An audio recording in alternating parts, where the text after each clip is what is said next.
परम पूज्य गुरुदेव परम वंदनीय माता जी सूक्ष्म रूप से विद्यमान हैं। दोस्तों नमन करता हूँ, मानव मात्र को प्रणाम करता हूँ और आदि शक्ति माँ गायत्री जो संपूर्ण 84 लाख प्रकार के जीव शरीरों में जीवन रूप से प्रतिपल अपने उपस्थित होने का साक्ष्य संपूर्ण जीव जगत में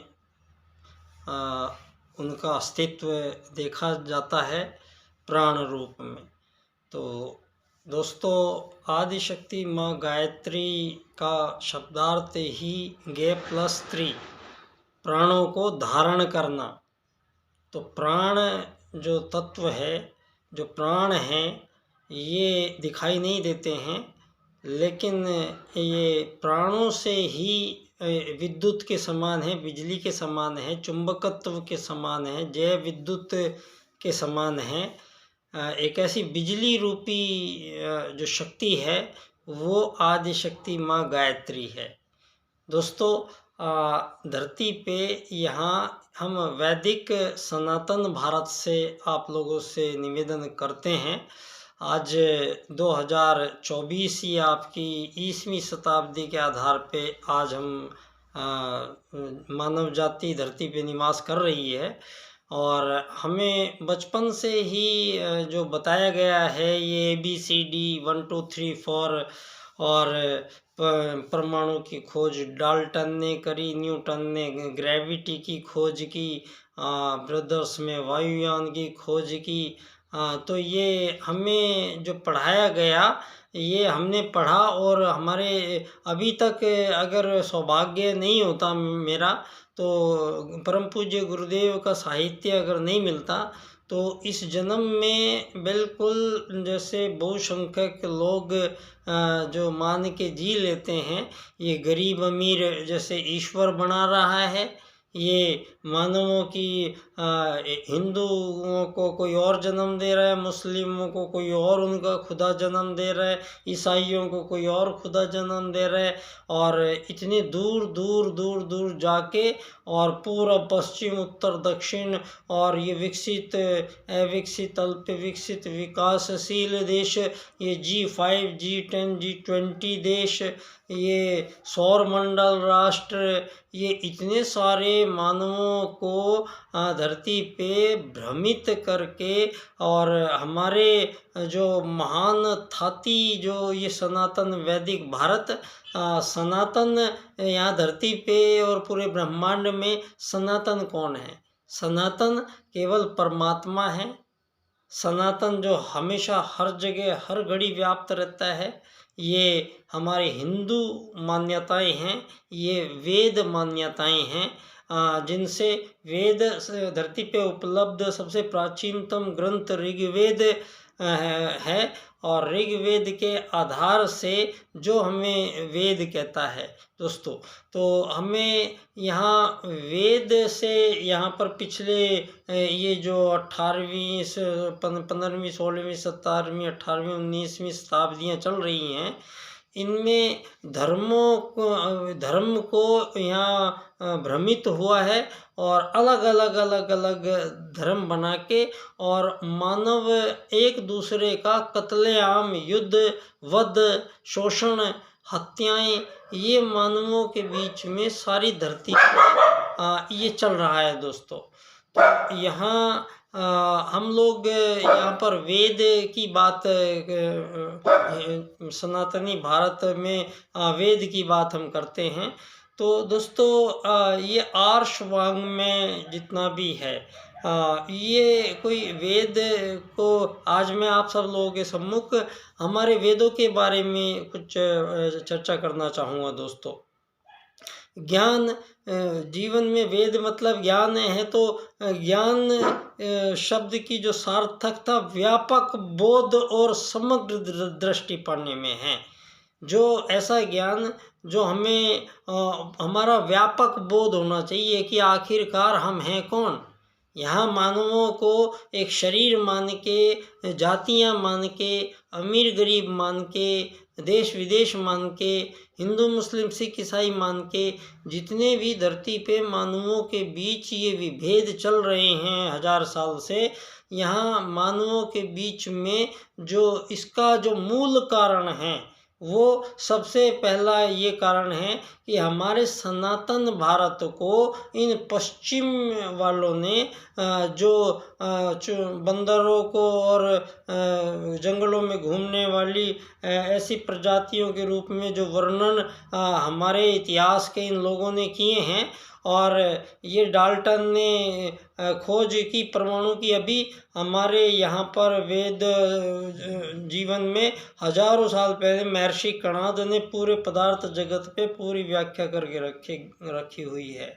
दोस्तों, यहाँ आर्यभट्ट गणित जो धरती पे आज यूज़ हो रहा है, 0 से लेके दशमलव प्रणाली से लेके रेखा गणित, बीज गणित, अंक गणित, ये जो हमारे भास्कराचार्य और इन्होंने ये पूरे गणितज्ञ का जो आज तक गणित में सूत्र उपयोग में हो रहे हैं, वो उन्हीं के द्वारा रचे गए हैं। तो यहाँ पर ये जो हमारी पीढ़ी में हमारे सामने जो हमें बचपन से जो पढ़ाया गया था, वो बिल्कुल आधे अधूरे ज्ञान पे टिकी हुई सारी बातें बताई गई। अब यहाँ पर भगवान श्री राम का श्री राम सेतु जैसे ही नासा की प्रयोगशाला में सिद्ध होता है, वहाँ से अब ये सिद्ध होता है कि न्यूटन ने ग्रेविटिविटी और पृथ्वी की और उसकी बात नहीं बताई थी। उससे पहले हमारे ऋषि महर्षियों ने अथाह विज्ञान का महासागर इस भारत भूमि, पुण्य भूमि से संपूर्ण विश्व को भारतीय संस्कृति के नाम से फैला है। ये जो भारतीय संस्कृति मतलब मानव जीवन जब धरती पे पहली बार आया, तो सतयुग में लाख साल की आयु लेके जो मानव धरती पे आया था दोस्तों, वो श्रेष्ठ मानव कहलाए थे। जो वो कोई जंगलों में घूम के या मछली बंदर से पैदा होने वाले इंसान नहीं थे। वो साक्षात यहाँ पर अति बुद्धिमान और बिल्कुल सात्विक प्रवृत्ति प्रकृति के लोग, वो ऋषि, वो वैज्ञानिक जिन्होंने पूरे ब्रह्मांड की शोध अनादि काल से ही यहाँ पर हमारे वेदों के माध्यम से सुरक्षित रखे गए थे। आज ये स्थिति ये हुई कि हम पे 1000 साल से जो ये शासन चल रहे हैं, ये पिछले 1.5-2 हज़ार साल से, यहाँ पर हमारे वेदों के साथ इन कालों में बहुत छेड़छाड़ और त्रुटियाँ हुई हैं। और परम पूज्य गुरुदेव का ये एक बहुत बड़ा उपकार है मानव जाति पे कि परम पूज्य गुरुदेव ने संपूर्ण भारतीय संस्कृति के प्राचीनतम जो तत्व हैं, उन सबको समस्त संसार के सम्मुख प्रस्तुत कर दिया है। दोस्तों, मानवीय ज्ञान विज्ञान के आदि स्रोत के रूप में वेद ने यही तत्व जीवन में बिखेरे हैं, जिनको ग्रहण कर ऋषि भूमि की सांस्कृतिक संपदा अक्षुण्ण प्राण और शाश्वत जीवन पा सकी है। दोस्तों, सत्य अर्थों में वेद एक पोथी मात्र न होकर जीवन के सृष्टि के रहस्यों को खोलने वाला व्यापक विश्वकोश है। इसका सम्यक विभाजन और संपादन करने वाले भगवान व्यास हैं। पहले व्यास ने इसे 4 वर्णों में विभक्त किया। ऋक, जिसका अर्थ होता है प्रार्थना, ऋक का अर्थ होता है प्रार्थना अथवा स्तुति करना। यजुष का तात्पर्य है यज्ञ, यज्ञादि का विधान। साम शांति अथवा मंगल स्थापित करने वाला गान है। और अथर्व में धर्म दर्शन के अतिरिक्त लोक जीवन के सामान्य क्रम में काम आने वाली ढेरों उपयोगी सामग्री इनमें भरी पड़ी है वेदों में। भाष्यकार महीधर के अनुसार प्रत्येक वेद से जो वाङ्मय विकसित हुआ, अध्ययन की सुविधा के लिए उसे 4 भागों में वर्गीकृत किया गया है। पहले संहिता, दूसरा ब्राह्मण, तीसरा अरण्यक, चौथा उपनिषद। इन 4 भागों में बांटा गया। वेद के 4 भाग किए गए। संहिता में जो संहिता है, संहिता में वैदिक स्तुतियाँ हैं, संग्रहित हैं उसमें। ब्राह्मण में मंत्रों की व्याख्या और उनके समर्थन में प्रवचन हैं, और अरण्यक में वानप्रस्थियों के लिए उपयोगी जो व्यवस्थाओं का प्रस्तुतिकरण है। दोस्तों, कालक्रम के प्रवाह में इस वर्गीकरण का लोप हो जाने के कारण इनमें से प्रत्येक को स्वतंत्र मान लिया गया, और आज स्थिति यह है कि वेद शब्द सिर्फ संहिता के अर्थों में प्रयोग किया जाता है, जबकि वेद अति विस्तारित हैं। यहाँ पर बड़ी त्रुटि हुई है दोस्तों। तो संहिता जो वेद शब्द की सिर्फ संहिता के अर्थों में है आज जो हम जान रहे हैं जितना वेदों को, जबकि वर्गीकरण इसको नहीं कहते हैं। वर्गीकरण का तात्पर्य अस्तित्व का बिखराव नहीं होता है, उसका सुव्यवस्थित उपयोग है, जिसके क्रम में वैदिक अध्ययन कई शाखाओं में विकसित हुआ। ऋग्वेद की 5 शाखाएं थी: शाकल, वाष्कल, अश्वलायन, शंखायन और मांडूक्य। खाली एक हमारे ऋग्वेद की ये 5 शाखाएं थी दोस्तों। इनमें अब केवल शाकल शाखा ही उपलब्ध है। 4 शाखाएं धरती से हमेशा के लिए लुप्त हो चुकी हैं वेद की, तो एक केवल शाखल जो है वो उपलब्ध है अभी हमारे पास। और शुक्ल यजुर्वेद की मध्यान्दिन और काणव 2 शाखाएं हैं। कृष्ण यजुर्वेद की उपलब्ध शाखाएं इस समय 4 हैं: तैत्तिरीय, मैत्रायणी, काठक और कठ। सामवेद की 2 शाखाएं हैं: कौमुदी और राणायनीय। अथर्ववेद की उपलब्ध शाखाओं के नाम पैप्पलाद्य और शौनक है। अब संहिताओं के विवेचन क्रम में अध्ययन करते हैं तो ऋग्वेद संहिता में 10 मंडलों का पता लगता है, जिनमें 75 अनुवाक और अनुवास समूह में 1028 सूक्त हैं दोस्तों। 1028 सूक्त हैं।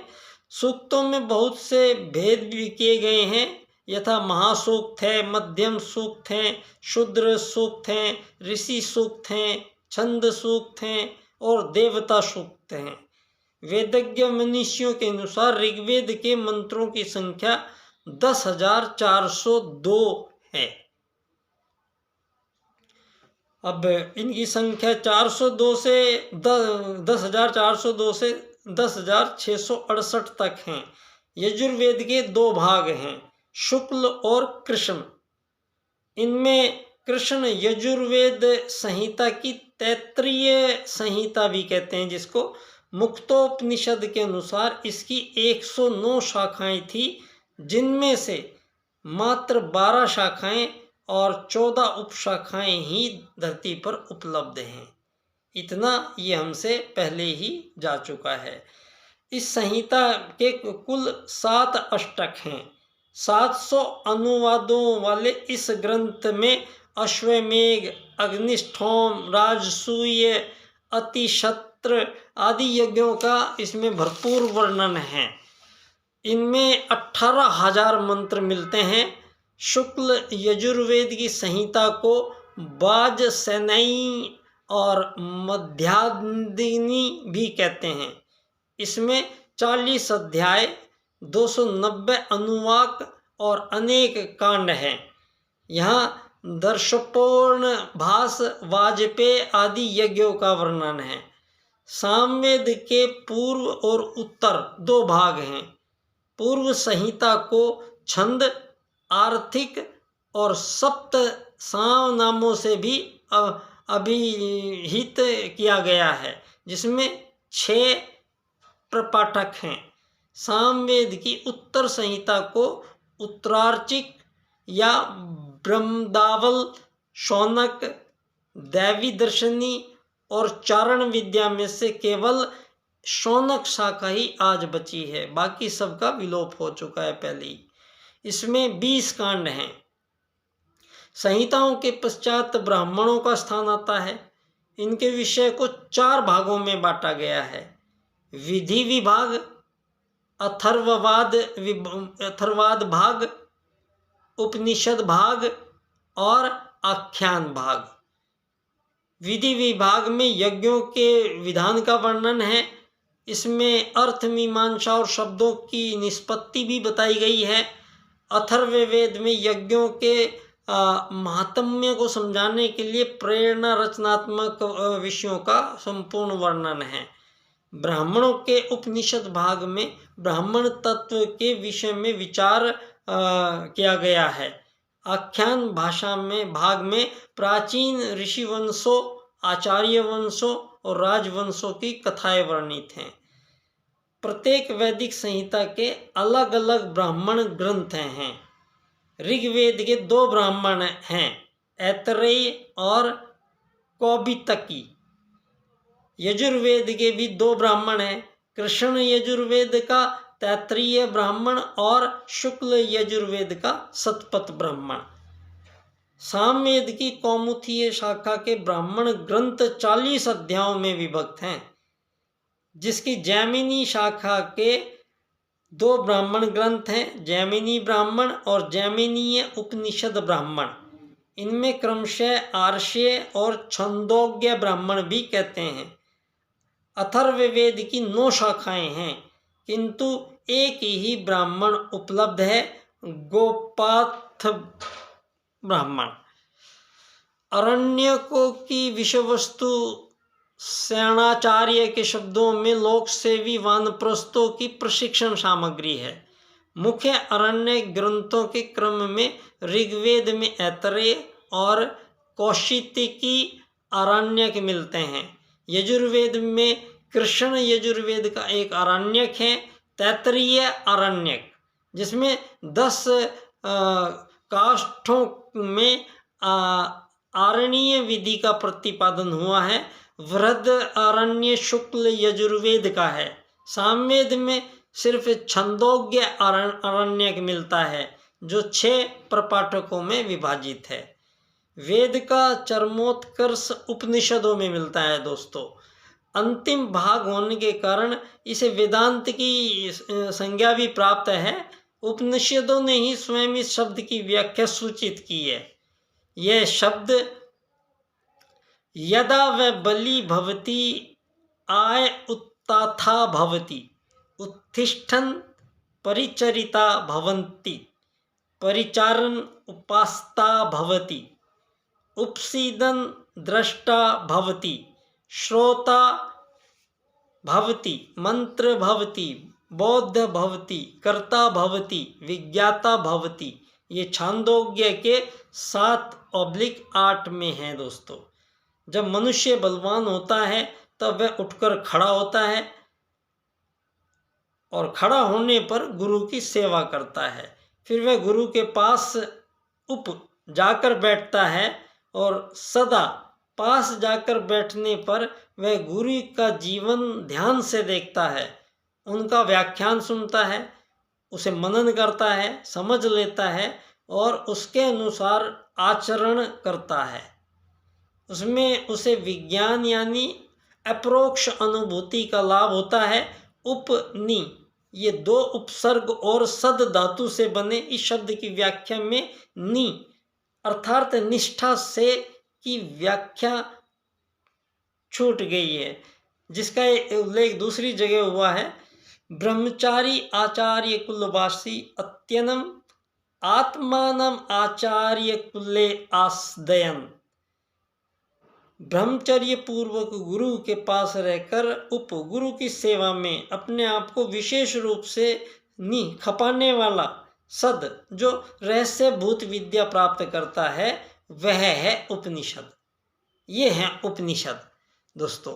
जो इन दोनों पर्यायों को इकट्ठा करके अगर हम देखें तो आत्मबल, उत्थान, ब्रह्मचर्य, गुरु सेवा में शरीर को खपा देना, गुरु हृदय है जो सानिध्य, जीवन निरीक्षण, श्रवण, मनन, अवबोधन, आचरण, अनुभूति, इतना सारा भाव इस छोटे से एक शब्द में निहित है।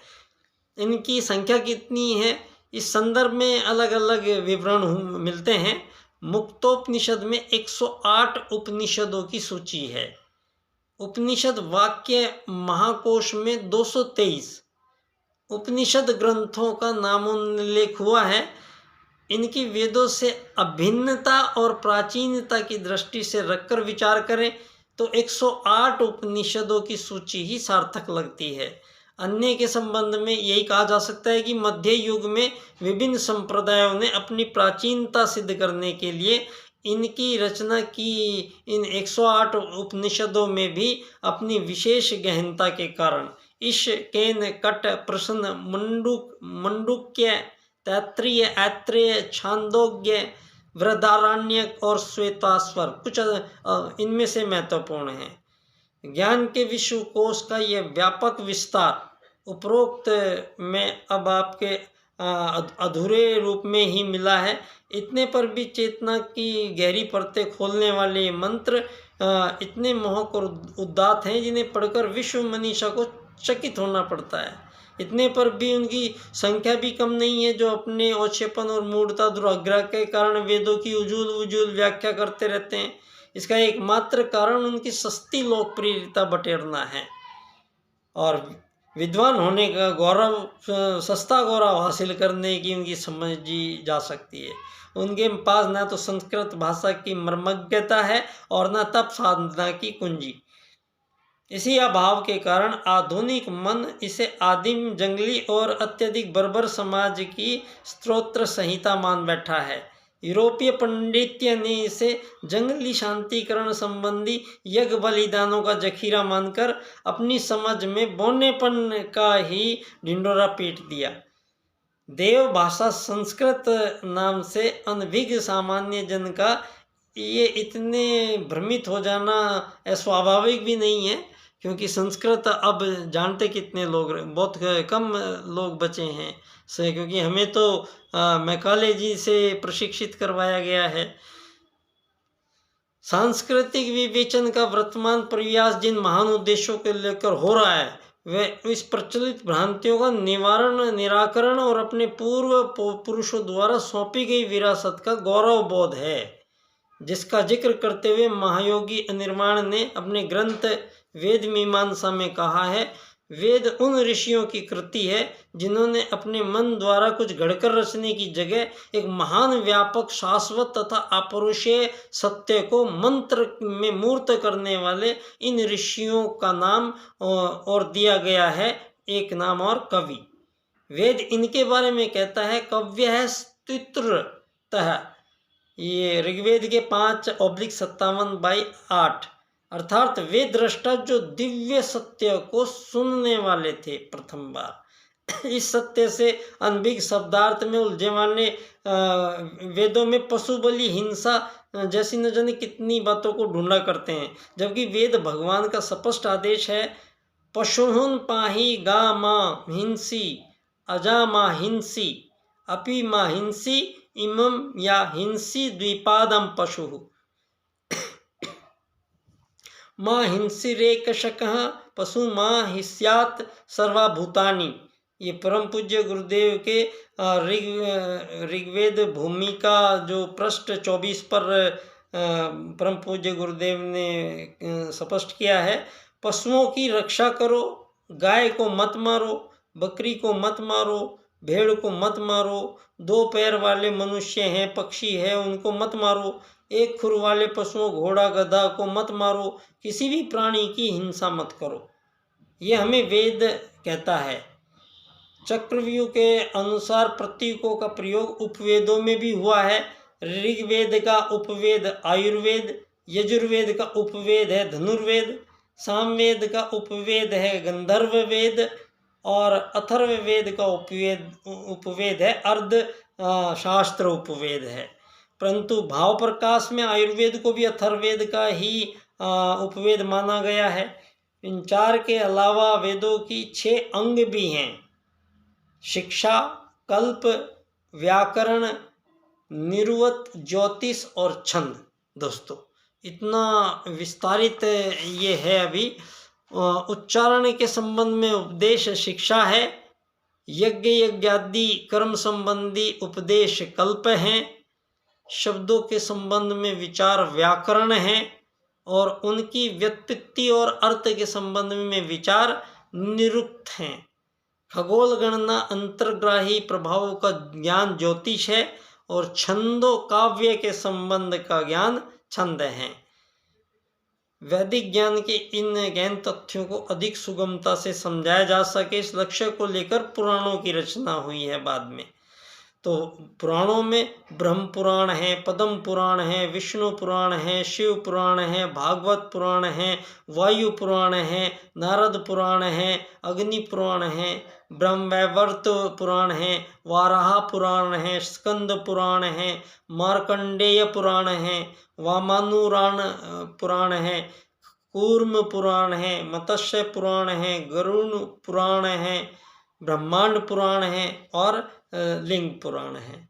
ये 18 पुराणों के अतिरिक्त उप पुराणों की भी लंबी श्रृंखला है, जिनमें 28 की गणना सर्वप्रचलित है। इन उप पुराणों में जिन्हें लोक ख्याति ज़्यादा मिली है, उनमें हरिवंश, कल्कि, देवी भागवत का नाम उल्लेखनीय है। पुराणों जैसी शक्ल और अपनी महती उत्पत्ति के बावजूद महाभारत और रामायण की इस क्रम में गणना न करने का इतना ही तात्पर्य है कि ऋषियों ने इन्हें प्रामाणिक इतिहास माना है। इनके लेखन के पीछे इतिहास बोध के साथ जीवन बोध की दृष्टि है, जबकि अन्य जीवन बोध का एकत्रीकृत करने का प्रयास करती हैं। महाभारत के विषय में तो व्यासदेव ने यहाँ तक कहा, समूचा विश्व अगर कहीं है तो यही है। इसी के भीष्म पर्व का अनमोल रतन गीता है, जो अपने अस्तित्व के उदय से ही अब तक विश्व मनीषा को मुग्ध करती रही है। 18 अध्याय में गुथे गए 700 श्लोकों में जीवन के सभी तत्व संजोए हैं। इस ग्रंथ की सबसे बड़ी विशेषता है विभिन्न दर्शनों का काव्यात्मक सामंजस्य बिठाया है। समूचा जीवन योग है। इस गान को भगवान श्री कृष्ण ने कुरुक्षेत्र के जीवन संग्राम में पहली बार गाया। दोस्तों गीता की तरह रामायण ने भी अपने आदिकाल से ही मनुष्य को देवत्व के प्रति आस्थाओं, मर्यादाओं के प्रति आस्था उमगाई है। रामायण के प्रत्येक लेखन का श्रेय प्रथम जो लेखन किया आदि कवि महर्षि वाल्मीकि ने किया। दोस्तों इतना विस्तार है हमारे इन वेदों का, ये आप लोगों को आज इनमें से मात्र कुछ प्रतिशत भी हिस्सा हमें प्राप्त नहीं है और बाकी सब विद्याएं ये लुप्त हो चुकी हैं। लेकिन अब निराश होने की ज़रूरत नहीं है दोस्तों, क्योंकि ये वेद जो हैं ये इतने विस्तारित हैं, जो संपूर्ण ब्रह्मांड की व्याख्याओं के साथ संपूर्ण ज्ञान विज्ञान के आदि जनक के रूप में ये वेद है और ये सनातनी वैदिक भारत है। और ये युग परिवर्तन का समय है और युग परिवर्तन के समय में पुनः वेदों की प्रतिष्ठापना संपूर्ण विश्व में राज्य की नीति के पुनर्निर्धारण से जो राजनीतिक क्षेत्र का जो कार्य है वो परम पूज्य गुरुदेव के अनुसार पंडित दीनदयाल उपाध्याय जी ने अपने 4 राजनीतिक सूत्र प्रदान किए हैं। एकात्म मानववाद, ये मानव को शरीर नहीं मानते हैं, मानव को एक आत्मा माना जाएगा सारी दुनिया में, तो शरीरों की विभिन्नताएं अमान्य कर दी जाएंगी। तो सारे संसार के मानव एक समान मानव होंगे एकात्म मानववाद के राजनीतिक सिद्धांत से।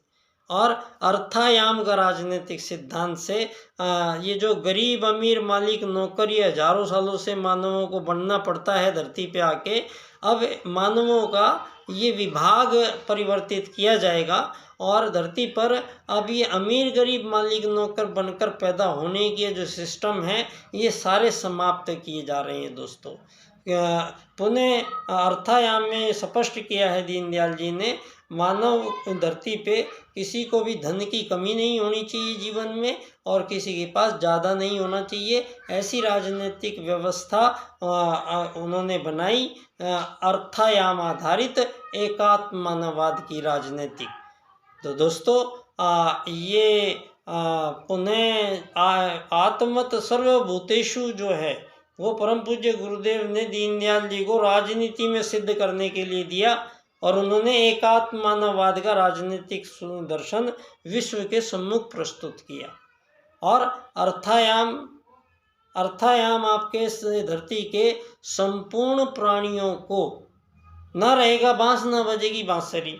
अगर धन की आवश्यकता ही खत्म कर दी जाएगी मानवों को, तो फिर धन की ये लालसा और धन का के कारण जो अमानवीयता दुनिया में आई है, इन सब का निराकरण करने का समय यही है दोस्तों, युग परिवर्तन की बेला, जिसमें संपूर्ण संसार की मानव जाति को अब गुरुजी एक ही धुरी पे इकट्ठा कर रहे हैं, जिसमें राजनीतिक रूप से उनको इकट्ठा करने का कार्य पंडित दीनदयाल उपाध्याय जी का एकात्म मानववाद का राजनीतिक दर्शन करेगा।